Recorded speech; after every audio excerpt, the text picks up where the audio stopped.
Malheureusement, il y a un peu de confusion. Et là, il y a une contre-attaque qui va pouvoir être exploitée peut-être par Bordeaux. Ah, dommage. La passe était un peu longue. Mais attention, 2 temps, 3 temps. Stepanek qui réussit. La passe était tendue. Elle était très tendue. Mais ce sera un Grenoble qui sera prêt sur ce palais en la présence de Damien Fleury. Oh, le tir.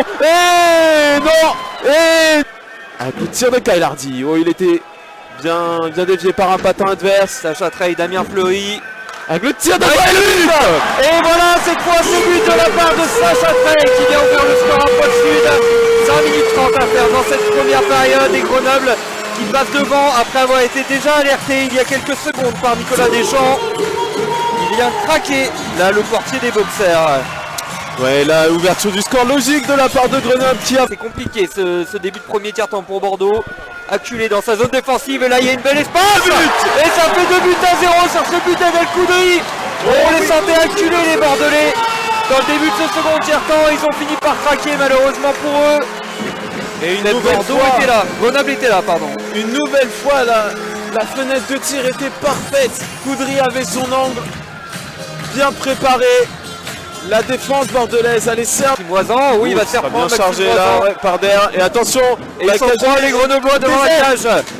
Une nouvelle forme de temps. Gaëtan Richard qui va s'imposer. Mais attention, c'est pas fini. Avec derrière, le tic-tac, le but. Le 3-0. Le tic-tac qui marche du côté de Grenoble. Et le but, c'est la finition exemplaire de Joël Champagne qui vient montrer la voie. Grenoble mène plus que jamais. 3-0. Extrêmement bien construit là ce but en faisant mine de mettre une frappe directement depuis la bleue en s'avançant un peu. Aurélien Der qui se décale sur le côté gauche de la cage. Et là ça peut aller faire. Joël Champagne, le tir et l'arrêt phénoménal. Et là, ça va peut-être repartir, mais non, il va sortir de sa zone et c'était ce qu'il fallait faire. C'est pas fini, le palais qui est toujours en zone offensive pour Grenoble. C'était tout seul. Oh, ouais, attention, Mazan, le tir de but. Et oui, et pour son premier match,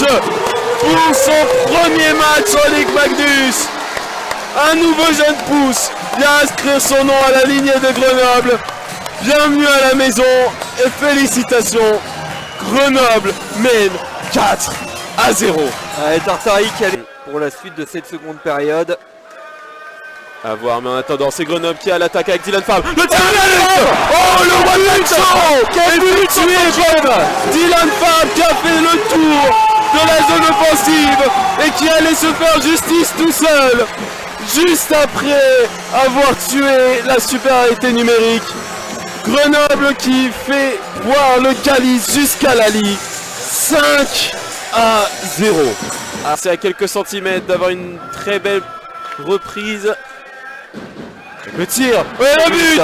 Nicolas Deschamps qui vient ajouter une unité sur un powerplay grenoblois des plus efficaces. À peine 20 secondes auront suffi à Grenoble pour ajouter cette 6e unité au tableau. Et ouais, c'est dur de voir pour Hardy.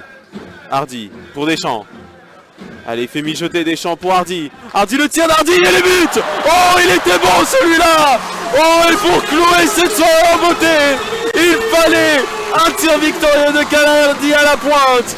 Et ça fait plus 1, ni 2, ni 3, ni 4, ni 5, ni 6, mais 7-0 pour Grenoble, qui est en démonstration de force ce soir. Avec Bordeaux peut-être, pour aller lors d'un dernier 1 contre 1, mais le très bon plongeon de Lucien Ono.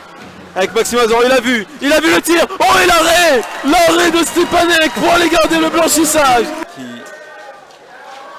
balance derrière la cage avec le tir. Oh, ça aurait pu être dangereux ça en 2 fois peut-être, en 3 fois. Le tir et le but. Il ne fallait plus que ça.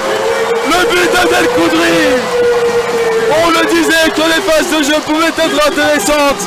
Et la Grenoble qui ne fait qu'ajouter qu'un pion sur le tableau d'affichage. Après Bordeaux a clairement abandonné depuis 7-8 minutes.